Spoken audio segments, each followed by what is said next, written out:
This is the Formula Alpha from Virtual Racing Cars. It's the newest player in the F1 sim racing scene, and it comes to us from some of the best minds in Assetto Corsa modding. And this is obviously a big release, so I'm going to get into a bit more detail than I usually do with this type of review, if for no other reason than there's a lot to cover. VRC has packed an extraordinary level of detail into this car and given us one of the most impressive mods in memory, and maybe the best way to experience driving a modern Formula 1 car from the comfort of your home. Let's get into it.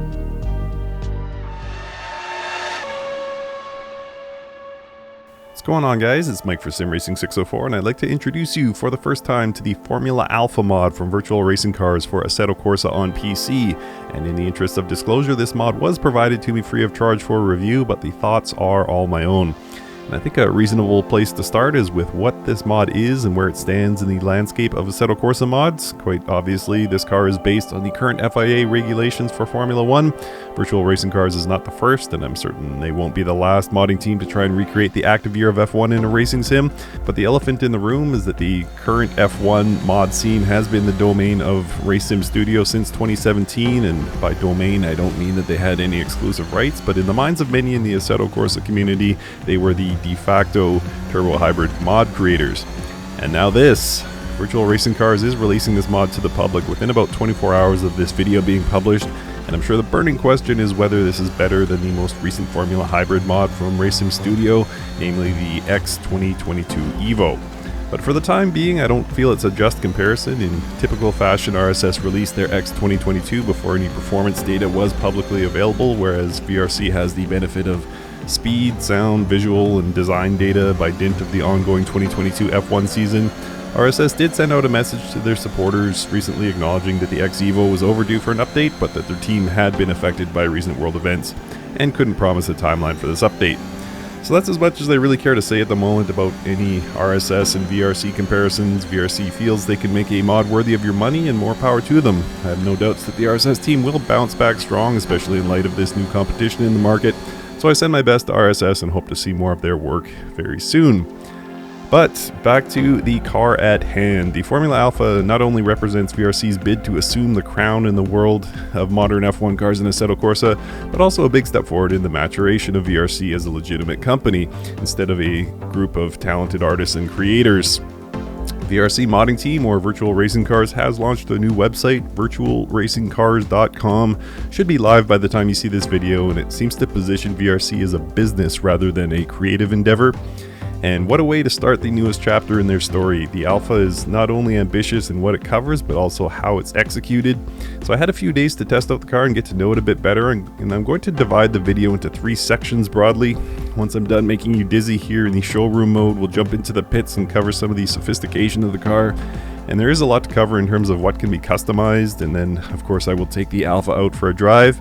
So one final note before we leave the showroom, and that is that the default liveries are somewhat underwhelming given the immense detail that went into every other aspect of the car. The 6 liveries I was given for this beta build are one of only 2 real criticisms that I have for the Formula Alpha. Granted, most of us will download third-party skins as soon as they drop on Race Department, but more default skins would have been appreciated. But anyway, I think I've set the stage for the Alpha, so let's go ahead and get out on track and take a look at what's available to us in the pits. Alright, so welcome to the pits here at Imola, and before we get out on track, I want to talk a little bit more about customization options and setup options with the Formula Alpha. So let's go ahead and jump into the setup. Gears are fixed, and a theoretical top speed of 357 kilometers per hour. Tires, we have quite a lot of compounds, starting from ultra soft, or the C5, through super soft, soft, medium, hard, and then finally for those that use the custom shaders patch. There is a rain compound. You can see the groove tread there, so pretty impressive. And then a pretty narrow window of pressures, low of 14, high of 19. That back to 16.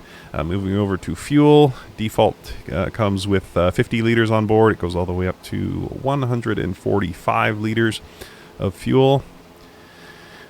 Moving over to the electronics, and this is where things kind of get interesting. So, and one of my few critiques about this car, the MGU-K delivery, we have low, medium, high, and manual used for outlaps.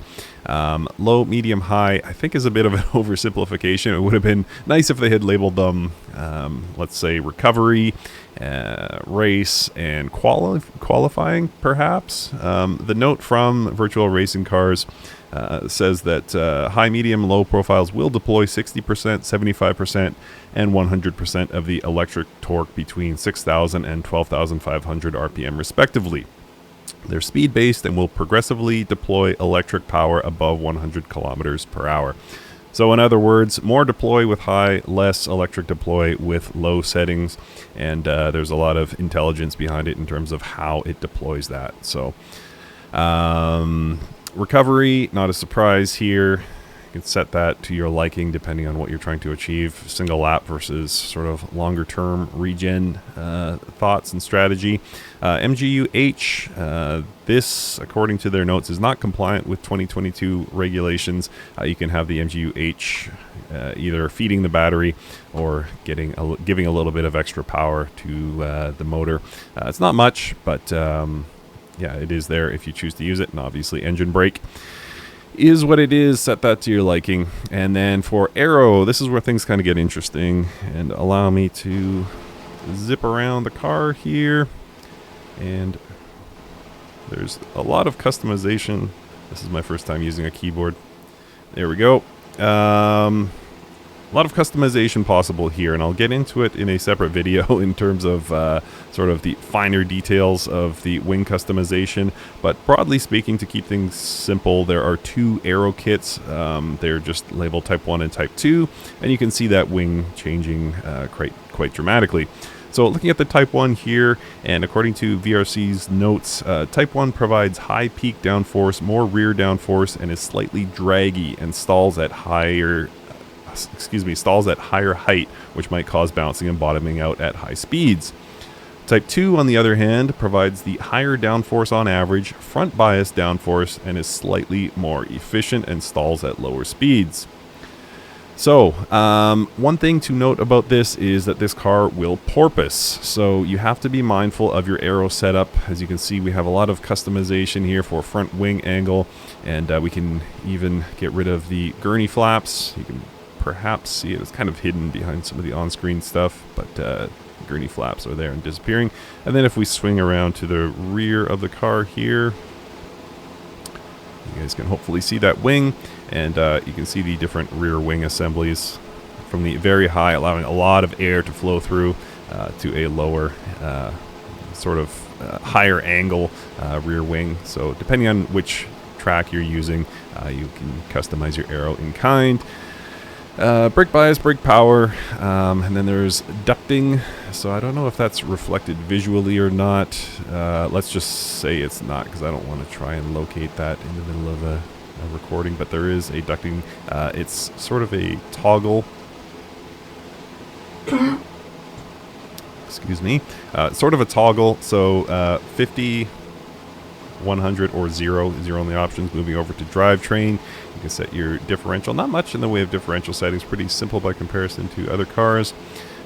Force feedback, linearity. Now I will say this car has quite light force feedback, so some of you may need to tinker with either your in-game, in-car, or wheel software settings to get the force feedback to your liking.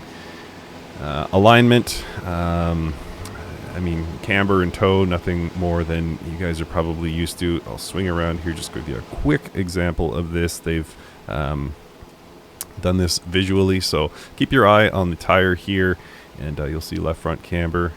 As I adjust it, you see the camber is actually reflected.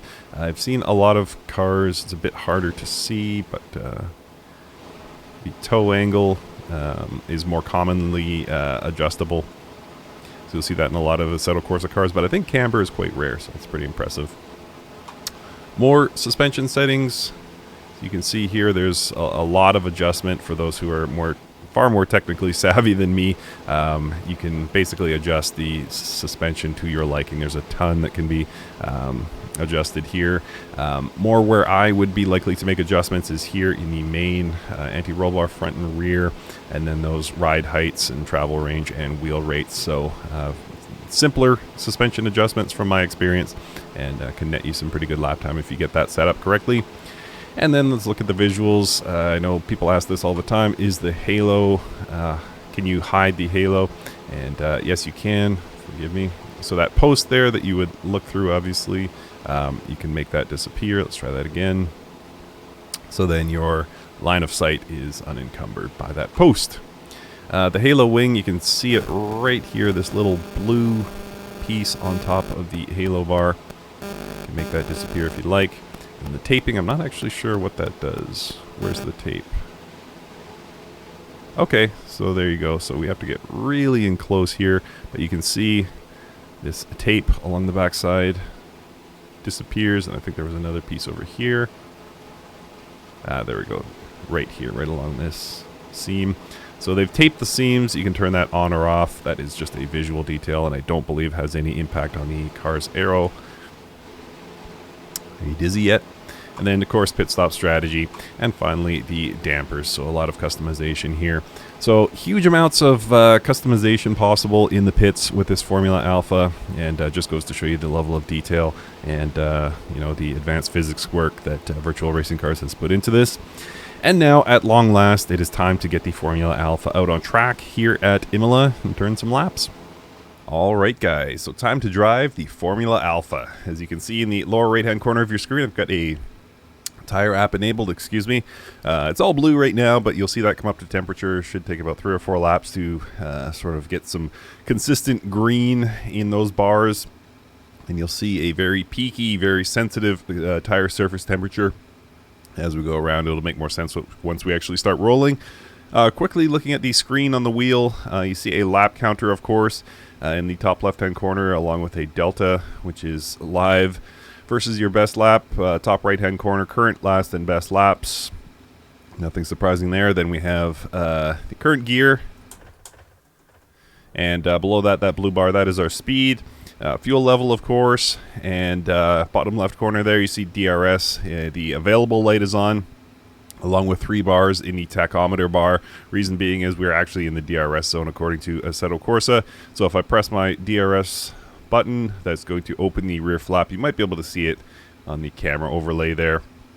But the second light comes on in the lower left corner, along with the DRS light on the right side of the wheel. Then at the center, we have tire pressure, 20 at the front, 18 at the rear. That will adjust slightly during the driving.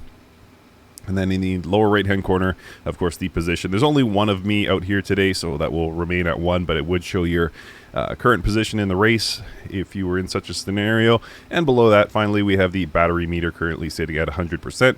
I'm going to adjust my MGU-K delivery to low mode, and you will see that battery stay pretty close to 100 for the whole lap. As I get some temperature into the tires, I will turn the deploy up, and you'll see that battery start to deplete. And the light colored green and single red box at the bottom of the wheel there, that is also the battery indicator, so you'll see that start to deplete as I go through the laps. All right.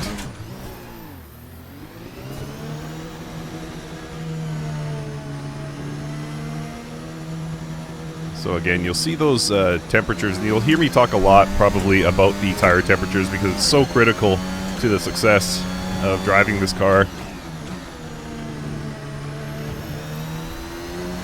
Like all performance cars, of course, race cars, but especially with this Formula Alpha, it's just extremely sensitive to tire temperature. Is it drivable with cold tires? Yes, of course, but you'll be nowhere near peak performance capabilities if everything is blue or worse, red.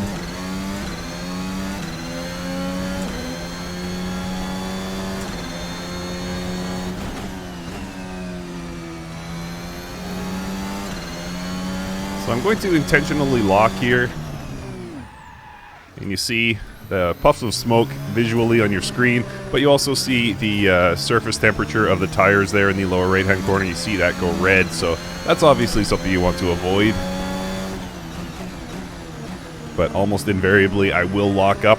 I've spent quite a bit of time, driven quite a lot of laps in this Formula Alpha, and it does happen from time to time. It's pretty sensitive under braking.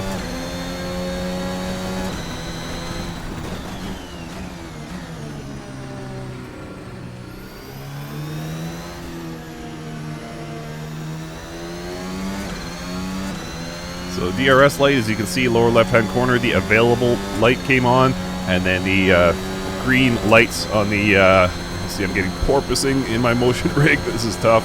But you see those green lights on the lighted tachometer bar. That means the DRS is available. So hopefully you've sort of got the lay of the land. I'm going to start to push, get a little bit more performance out of this, even though we're still in the low deploy mode. And as my confidence builds, I'll turn that up to medium or high. But again, it's a really good idea to give this 3 or 4 laps to really come into its own. And I recommend the tire app, which I believe is called Tire EXT. It's going to give you that good level of detail to see how your tires are doing.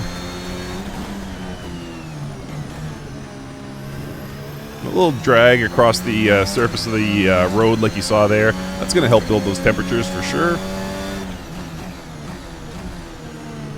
You can see the brake indicator there as well going red in between the tires. So how does this drive? What are the first impressions, first things you notice? Well, for one thing, the force feedback is very light. It's almost like an esports type feeling where you can feel the road surface but not much of it, and there's minimal effort required to turn the wheel. So if you're somebody that likes a heavier wheel, then you're probably going to have to turn up your settings either in the software. Boy, that porpoising is brutal. This is my first time driving with the motion rig, and porpoising is not fun. But yeah, either with your wheel software or in-game settings, you might need to turn up the force feedback. So that's kind of the first thing you notice, is that there's not much wheel resistance whatsoever.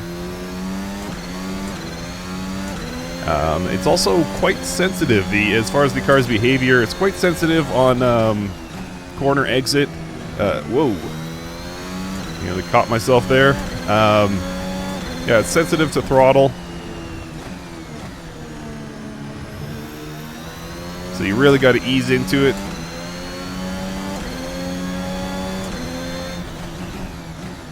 Of course, you would expect that for a car that comes in the high 3-digit range for horsepower. So not really a surprise in how it behaves on corner exit, but sometimes it can be surprising if you're a little bit too liberal. Can you catch the slides? Yes. Yes, you can. You'll probably see that at some point during this demonstration session.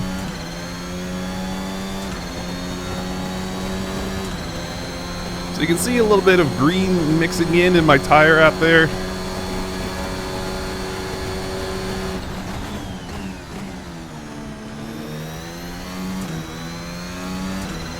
In terms of oversteer or understeer on the default setup here at Imola, barely perceptible, if any. I wouldn't say there's even a hint of understeer. It's a very, very balanced setup, fairly easy to drive. Again, you have to be pretty careful with your acceleration inputs on corner exit, but otherwise it's a fairly I wouldn't say simple car to drive, but it won't probably provide too many surprises to too many people. If you go in knowing that this is a huge horsepower, very, very fast car, probably won't surprise too many people with how it drives. Alright, I'm going to turn the boost up to medium here, since we've got a decent amount of green in our core temperature. As you can see, the front left tire is not really up to temperature yet. With the boost on medium, or the deploy on medium rather, we should be able to push a little bit harder, probably get a little bit more temperature in those tires.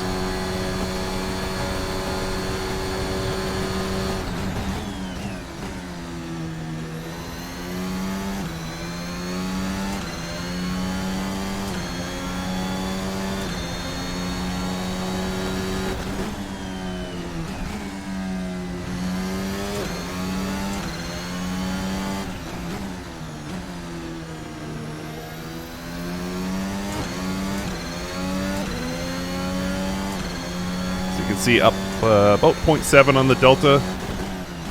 Large part of that due to the deploy settings I'm currently using.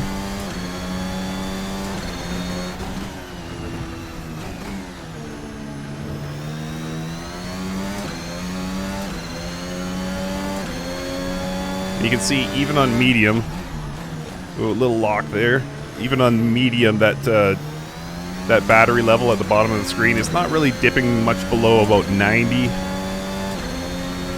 I think it'll probably dip into the 80s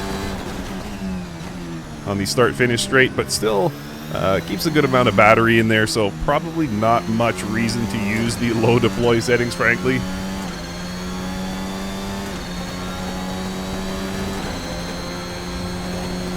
Alright, 123.1 default setup, so don't expect great lap times here.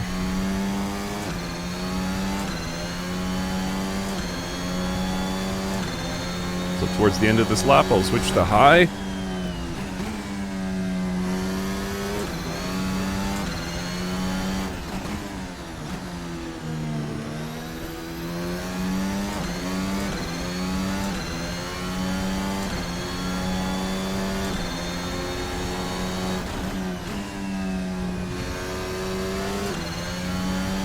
So, thoughts on how it drives? Well,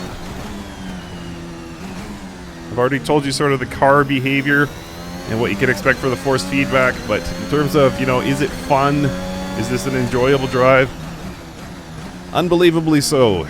It is so good. I've been very fortunate. Oftentimes if I get mods for review, it comes through sort of last minute, and I don't have much time to enjoy it. My focus is just getting content out. But yeah, this one I've had quite a few days, and most of those days have been also packing for a trip, but most of that time has also, when I've been in the rig, been dedicated to this Formula Alpha, and it's awesome. It's awesome, not only in the, you know, extreme level of visual details and whoa, few surprises here and there as far as, you know, what the car can do in the showroom mode and what Virtual Racing Cars has packed into it, but it's also been an amazing, amazing car to drive and a really fun way to pass the time. I'm deliberately avoiding comparisons to Racing Studio. That will be for other YouTubers to cover, but you know, is this a good car? Is this worthy of sort of the elite levels of the Assetto Corsa modding? 100% it is. Absolutely. It's among the best I've driven. In memory, certainly. It's phenomenal. Virtual Racing Cars has been a favorite modding team of mine for a very long time. And to see them take on a project this ambitious and absolutely nail it is really impressive. I'm happy for them.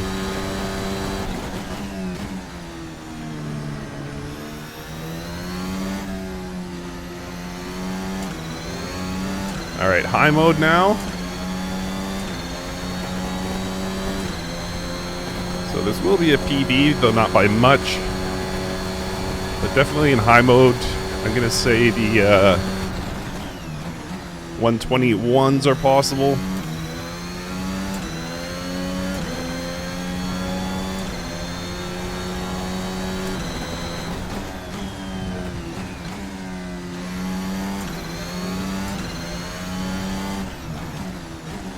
Slight lock there on the brakes, you heard it. It's cool to have those real strong visual puffs of smoke.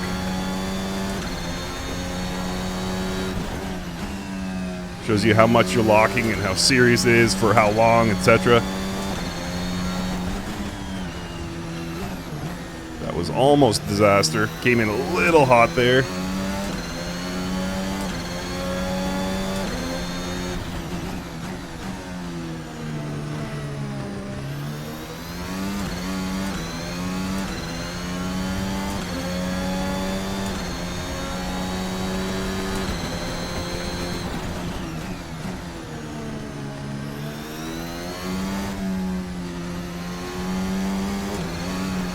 Whew. Messed up the exit on the final corner, but I will be into the 121s, I believe. 121.756. That's roughly as good as I've been able to get out of this car on the default setup with a decent fuel load. Woo! There we go. A little too much there.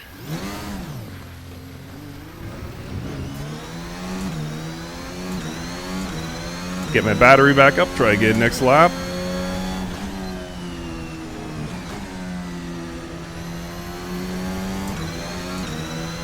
So that's that sensitivity I was telling you guys about.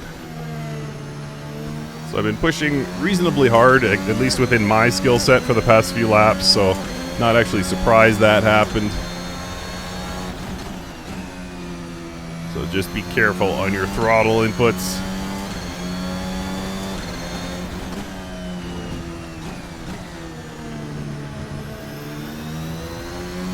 Thankfully, the tire temps seem to have stabilized nicely in the green.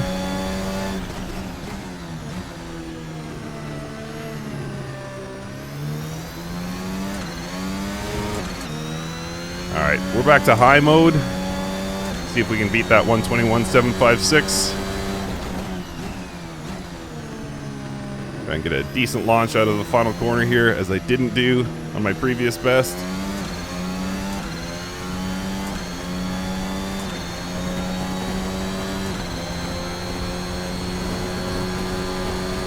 And that porpoising effect, quite strong in the motion sim. I've been able to extract a little bit more performance out of the car previously without the motion turned on. Not used to that porpoising. I don't know how drivers are doing this in real life.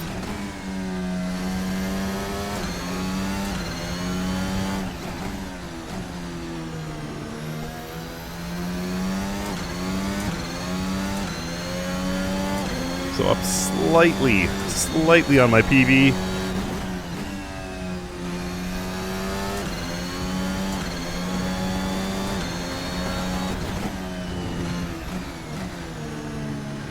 And a bit of a rough section there, gave back a bunch of time.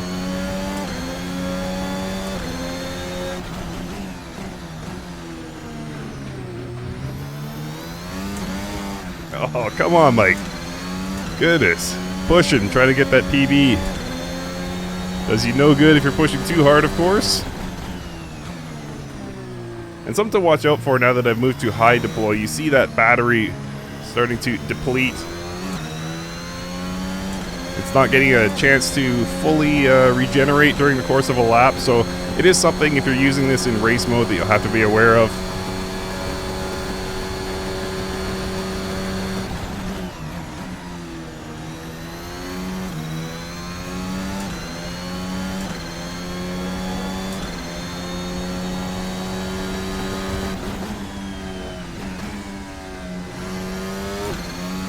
Decent first sector there. Car getting slightly lighter each lap. Tires are wearing somewhat. Actually, the rear tires are significantly worn.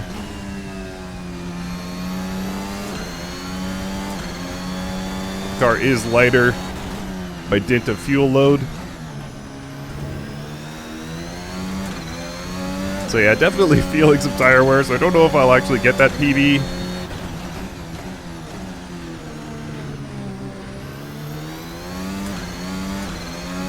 I am going to be close though, if I can hold it together.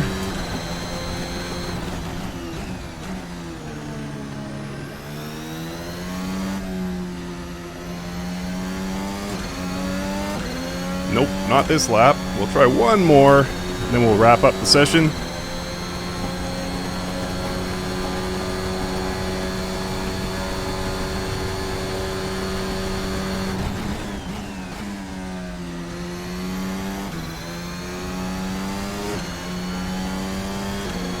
Again, decent first sector.